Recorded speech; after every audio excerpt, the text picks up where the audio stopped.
É a lenda.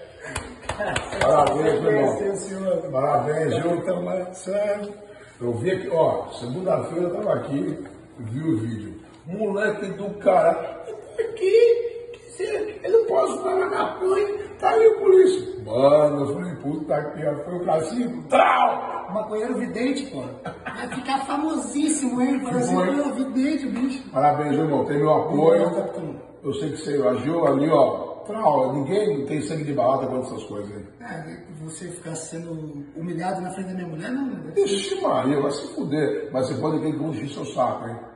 Vou encher seu saco. Não, mas tá amarrado. Eu fiz o TC pra ele certinho, prendi ele ali. Foi o que eu falei pro brother aqui. Eu falei, meu, espero que ele, porque por ali parece que ficou daquele treco ali mesmo, entendeu? O pessoal acha isso. O pessoal não acompanhou a ocorrência ali, né? Porque, na verdade, aquilo ali foi o que ele filmou. Eu queria que outras pessoas tivessem filmado o momento da ação ali. Enquanto ele chorava, pedia socorro, eu estava imobilizando ele ali. Chorou, pediu socorro para minha namorada. Mas eu não vi, baixaria. Eu só vi a parte do bagulho voando. Lá, aí sim. Vou tirar uma foto aqui, irmão. Não, você